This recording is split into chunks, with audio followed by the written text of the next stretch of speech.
I mean, my life? It's fine. Nothing exciting, nothing bad, just normal. And honestly, after everything, normal feels like a goddamn luxury. I'm in my early 20s now, living in a small place on the edge of the city. It's nothing fancy, just a couple of rooms, a tiny kitchen, enough space for me and my books. My job? Office stuff.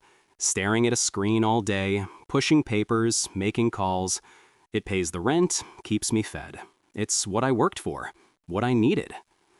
Every single morning, I stand in front of that bathroom mirror. I look myself dead in the eyes, sometimes for a full minute, sometimes longer, and I say it, every damn time. I've moved past it, damn it. It's a mantra, a silent promise, a heavy chain I loop around my own neck to make sure I don't float away into all the old dark stuff. It's my anchor. It's how I survive. See, when I was 16, my world imploded. Or rather, I watched it burn to the ground with me standing right in the middle, holding a match. That's how I remember it anyway. One night, the rain was coming down in sheets, slamming against the windows like an angry fist. The air inside our house was even heavier, thicker with unspoken resentments. Another fight. Always another fight. I was a mess back then, I admit it. Skipping classes, sneaking out late, doing stupid teenage shit. Just trying to feel something, anything other than invisible. My dad, he just exploded. His face, it was all red and twisted, veins popping out on his forehead. "Get out!" he roared, his voice cracking like dry wood. "Just get out and don't ever come back!" My stepmom, she just stood there, her eyes narrowed, burning through me. Not a tear, not a plea, just disgust. Pure, unadulterated disgust. I remember thinking, yeah, okay, fine. They wanted a peaceful life without a troublesome kid like me. I was the problem, the annoying little pebble in their perfect shoe. So I packed a backpack, walked out into that storm, and never looked back. That's my story. That's what I tell myself. That's the wound I carry. A messy, ugly scar. But at least I know where it came from. At least it makes sense. It's a bitter pill, sure, but one I've swallowed a million times, letting it dissolve into the core of who I am now. It made me strong, independent. I've cut them off completely. No calls, no texts, no social media stalking. They betrayed me, cast me aside. But I built something from the ashes, something for myself. Life now is routine. Alarm goes off at 6:30. Quick shower, make a bland sandwich for lunch, drink a lukewarm coffee. Then it's the bus ride, the same faces, the same dull hum of the engine.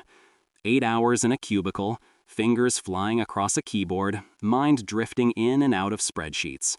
Sometimes I catch myself staring at the wall, just spacing out. Then I snap back, shaking my head.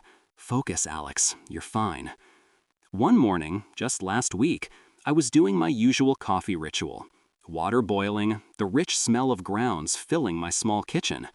I reached for my favorite mug, the chipped one with the faded cat.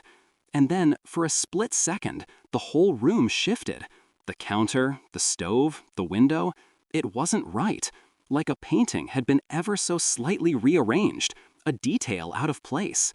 My hands froze in midair. My heart gave a weird little thump. I blinked, hard. And then it was gone. Everything was back to normal. My kitchen, my stupid cat mug. Must be lack of sleep, I mumbled to myself, my voice a little rough. I shook my head, feeling a silly flush crawl up my neck. Damn it, Alex, you're just tired. Too much Netflix, or maybe just too much thinking.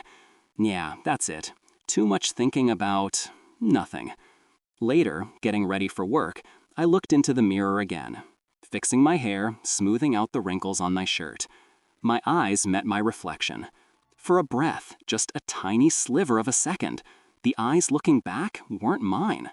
They were cold, empty, like something just looking back, not me. No warmth, no tiredness, just an observer. It sent a tiny shiver down my spine, a prickle on my arms. Mai bi aozaksoi, Alex. Mai kangtang wadai? I squeezed my eyes shut, then opened them again. My reflection was normal. Just me. Exhausted, a little pale, but definitely me. I forced a small, tired smile. See? Nothing. That night, after a long, particularly boring day at the office, I was finally home. Feet up, a book open on my lap, some mindless show murmuring on the TV. The building was old, so I was used to creaks and groans, pipes rattling, the general sounds of city life. But then I heard it, a faint scraping sound from the hallway just outside my door, small, like nails on wood, or something dragging. It was so quiet I almost missed it, swallowed by the TV's drone. I tilted my head, straining to hear. Nothing, just the building breathing. I held my breath, my ears aching with the effort. A minute passed. 2. The sound didn't come back. My pulse was doing a weird little flutter in my chest. What the hell was that? I slowly reached for the remote, clicked the TV off. The sudden silence in the apartment was loud, deafening. My eyes darted to the door, then to the peephole. My hand hovered over the knob. No, Alex, don't be stupid. Me kiep chuklalu chut danget, I muttered, trying to sound annoyed, trying to convince myself. My apartment was on the 3rd floor, for crying out loud. Rats, yeah, must be. Just some stupid, oversized rat making a ruckus. I pulled my hand away, wiped my palms on my jeans. My skin felt clammy. My back was stiff. I turned off the living room light, plunging the room into shadow, the only light filtering in from the street lamps outside. I tried to ignore the tiny, insistent voice in the back of my head, the one that kept asking, what if it wasn't a rat? What if... I didn't answer it. I never did. Just another annoying little gurn, right? My life was fine. It had to be. My life, it's still normal, I guess. Or at least I keep telling myself that. But those little shivers, those gurn moments, they've been happening more, and they're hitting harder. It's like someone's chipping away at the foundation of everything I thought I knew, and honestly, it's pissing me off. What the hell is happening to me? I'd mutter under my breath, my frustration building into a tight knot in my gut. I can't just shrug them off anymore, not completely. That careful, rational shell I built around myself, it's cracking. Last night, the dream came back. The hallway. It was clearer this time, sharper. The air felt heavy, metallic, like a bad taste in my mouth. I could see the peeling wallpaper, stained and damp, the cracks in the old wooden floorboards. Every door along that endless stretch was shut tight, solid, like coffins. And at the very end, in the deepest shadow, something was moving. A shape, tall, twisted. It wasn't walking. It was slithering out, writhing almost. And the sound, that scratching, it wasn't faint anymore. It was loud, right beside my ear, like nails dragging over rough wood, or claws dragging. I bolted upright in bed, a gasp tearing from my throat. My heart was slamming against my ribs, a frantic drum solo. Sweat plastered my hair to my forehead. I sat there in the dark, breathing heavy, trying to tell myself it was just a dream, just a stupid nightmare. But the scratching, it felt so real. A few days later, I was on my way to work, stuck in traffic, same old grind. My mind was wandering, trying to shake off the lingering unease from that dream, when I saw it. A car, old, green, exactly like my dad's old beat-up sedan from when I was a kid.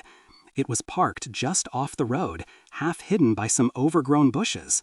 My foot almost hit the brake. I stared. It didn't disappear. This time, it just sat there. I craned my neck, trying to see who was inside. Nothing. Empty. Not a soul. My stomach did a weird flip. When I finally looked back at the road, then glanced over again, it was gone. Just like that. Vanished. Damn it, I'm really losing it, I growled, slamming my hand against the steering wheel. The sudden burst of anger felt good, a distraction from the cold prickle of fear spreading through me. Just a trick of the light, Alex. Or maybe I'm really seeing ghosts now. Yeah, right. The apartment, my small sanctuary, started feeling different too. That night, after the green car thing, I was just trying to relax, trying to pretend everything was fine. But then I heard it, a faint thump, and then another, like a really light step from the spare room, the one I used for storage, a creak, then a low, soft sound, like wind whining through a crack in a window, but deeper, more like a moan. I froze. My eyes darted to the closed door of the spare room. Nothing. No wind. I got up, my muscles tight. I walked over, slowly, pushed the door open. Nothing. Just my dusty old boxes, stacks of books I never read. I flicked on the light, looked behind the old armchair, under the bed. Nothing. Zip. Nada. My apartment, the place I called home, where I felt safe, suddenly felt small, like a cage. Every shadow, every sound, it felt like something was breathing down my neck. I couldn't shake the feeling of being watched, not just by my own paranoia, but by something else, something unseen. All these weird things, they started piling up. My rationalizations, they were starting to sound pretty hollow even to me. That carefully constructed wall in my head, the one that kept the past locked away, it felt like it was crumbling, brick by brick. A strange pull started, a weird magnet tugging me towards the past. It wasn't a desire to make amends, hell no. It was a need to prove something, to myself, to whatever unsettling force was messing with my head. I had to go back, just to show myself, and whatever this thing was, that I was stronger now, that I'd moved on. I'll go there, look at it all again, I told myself, trying to sound confident, just to prove how tough I am. All this stupid stuff will just disappear. A weird, almost desperate optimism clung to my words. So I did it. Saturday morning. I got in my car, set the GPS for my old neighborhood. The drive felt weird. A mix of dread and a strange kind of excitement, like peeling off a Band-Aid you've had on for years. I drove past the old park where I used to play, the library, the corner store. Everything was still there, but it all looked faded, like an old photograph. A weird distance separated me from it all, like I was watching a movie of my own life. "See, Alex, you got through it all," I muttered, trying to force a small smile. "You're not that weak kid anymore." I pulled into the parking lot of the old grocery store, Henderson's Local. It smelled the same, dust and fresh bread and something vaguely metallic. I used to sneak candy bars from here when I was like 10. I walked the aisles, just browsing, pretending to look for something specific. And that's when I saw her. Mrs. Peterson, our old neighbor, the sweet lady who used to bake me cookies when I was little, before everything. She looked older, of course. Her hair was white as snow, and her shoulders were a little more hunched. But her eyes, they still held that familiar warmth. She was looking at a display of fresh produce, humming softly. "Mrs. Peterson?" I asked, my voice a little rusty. She turned, slowly. Her eyes widened, then a slow smile spread across her face. "Alex? My goodness, is that really you?" We talked for a bit, small talk, you know. She asked about me, how I was doing. I rattled off all the usual stuff. My job, my apartment, how independent I was now, trying to make it sound like I had it all together, like I was totally fine, better than fine, actually. I wanted her to see it. I wanted myself to see it.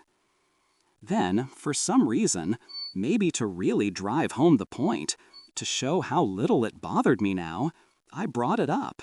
The thing, the reason I was so damn strong.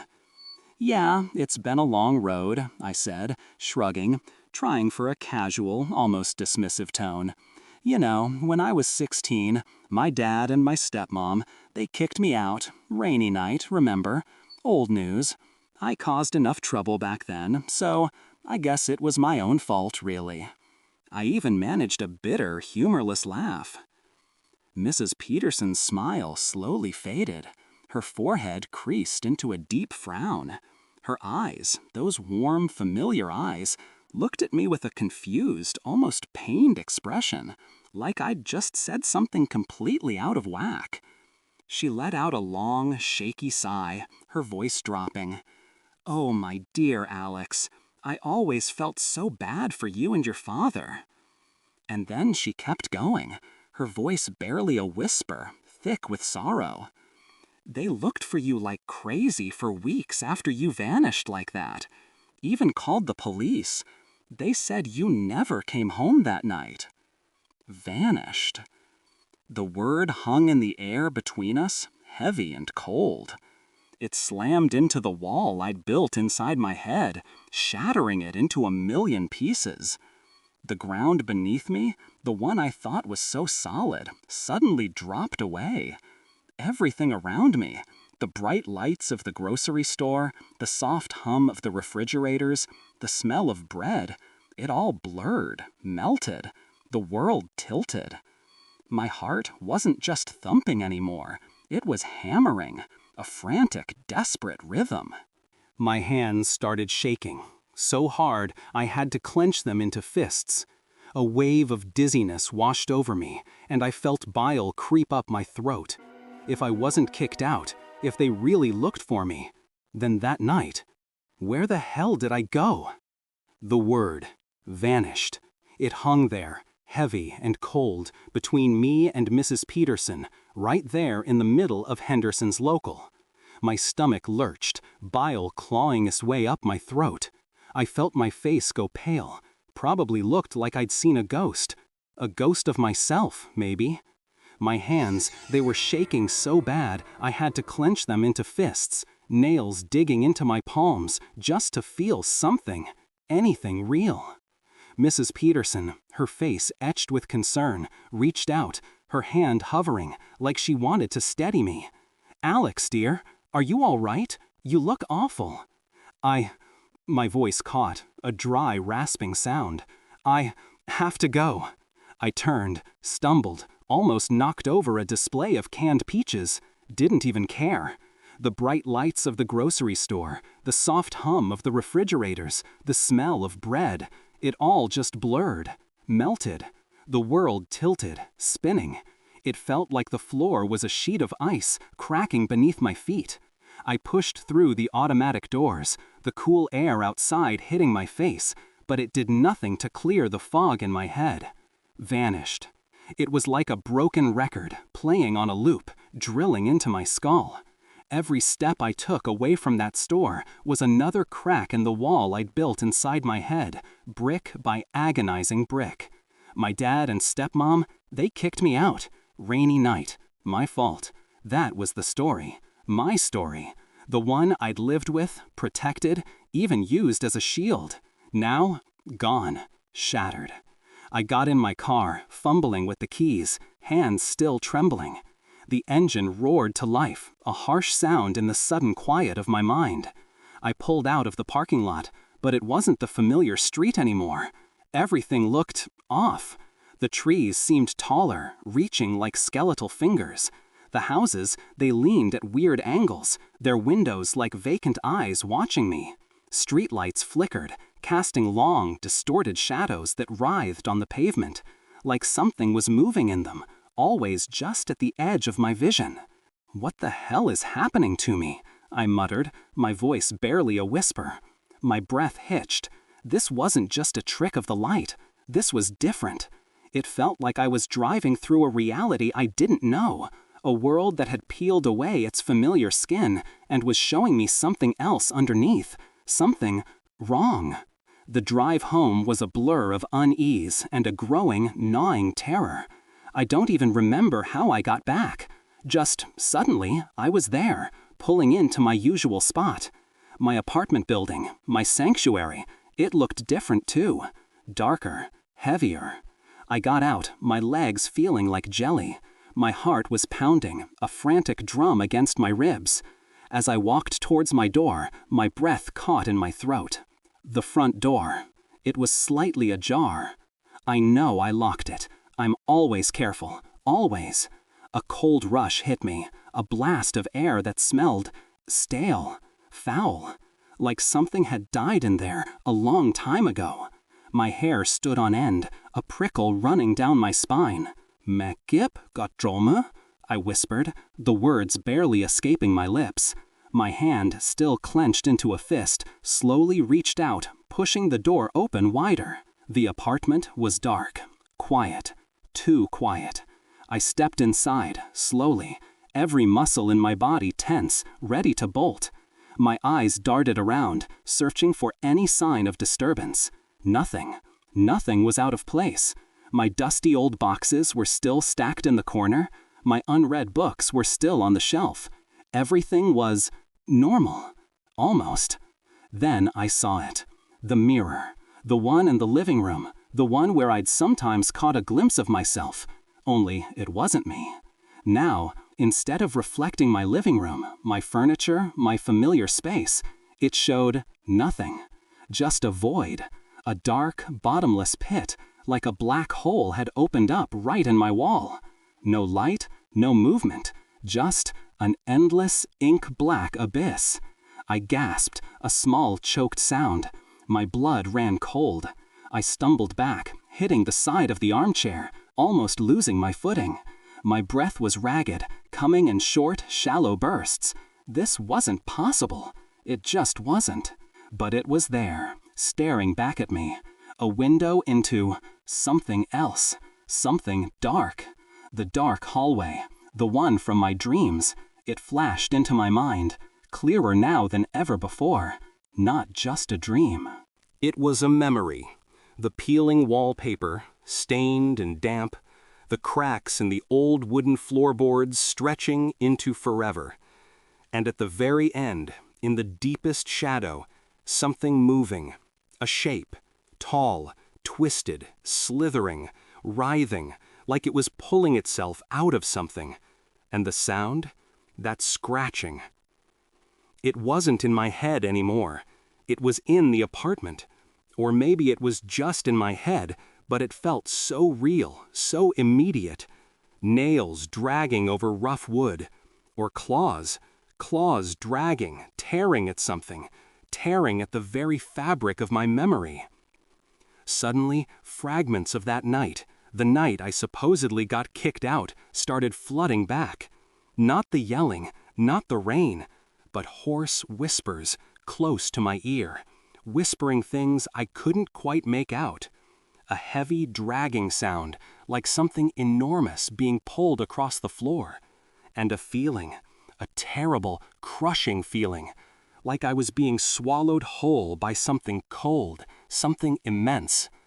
I could almost feel its presence, right there in the apartment with me, seeping into the air. My head throbbed, a relentless drumbeat of terror. I squeezed my eyes shut, trying to push the images away, but they forced their way in, vivid and sickening. A pair of huge, yellow eyes, glowing in the darkness. A mouth, split wide, nearly tearing to the ears, twisted into something that might have been a smile or a snarl. I clamped my hands over my ears, pressing hard, trying to shut out the scratching, the whispers, the images. "I'm going crazy," I whimpered. "I'm actually losing my mind." I needed answers, now. My hands still shaking, I stumbled towards the old boxes in the spare room, tearing them open, throwing things everywhere. Old photo albums, dusty report cards, childish drawings. I ripped through them, frantic, desperate. I needed to find something, anything. A photo of my parents from that time, a diary entry, a letter, something that proved my story, something that explained their search. But there was nothing. No pictures from that year, not after I turned 16. No diary, no letters. It was like a giant blank space, a torn page. Everything before that night, a vague, blurry dream. Everything after, a carefully constructed lie. My phone rang, a jarring, mechanical sound in the sudden silence of my frantic search. I froze, my eyes wide. A number I didn't know. My heart skipped a beat. Who could it be? My hand trembled as I reached for it, hesitating. I stared at the screen, the unknown number glowing accusingly in the dim light. Curiosity, or maybe just a terrifying need for answers, pushed me. I answered. A voice, hoarse, distorted. It sounded like wind whistling through a crack in a tomb, cold and ancient, chilling me to the bone. Finally, remember, Alex? My breath caught. I couldn't speak. The voice paused, a long, drawn-out silence that stretched into forever, then continued, lower, more sinister. Don't look anymore. No one wants you to remember. Then a sound, a guttural, scratching laugh, like nails scraping across a blackboard, tearing at my eardrums, ripping through my last thread of sanity. It wasn't human, not even close. The line went dead. I dropped the phone. It clattered to the floor, shattering into a dozen pieces. My entire body was trembling, a violent shudder running through me. My breathing came in ragged gasps, my chest heaving. If I wasn't kicked out, if my parents really searched, then that night, that terrifying, empty night, where the hell did I go? And who made me believe that lie? What happened? What was so goddamn horrible that it had to be buried beneath the shell of a painful but explainable memory? I looked back at the mirror. It was still there, reflecting the black abyss. And then a shadow, a faint, vague shadow lurching across the inky surface. The bedroom door, just down the hall, slowly, silently, creaked open a sliver. Something just peeked out from the darkness, then, quickly, silently, pulled back in. A musty, almost fishy smell, thick and nauseating, wafted from the room. My reflection in the glass, the one I used to ignore, the one that sometimes felt alien, now stared back, unblinking.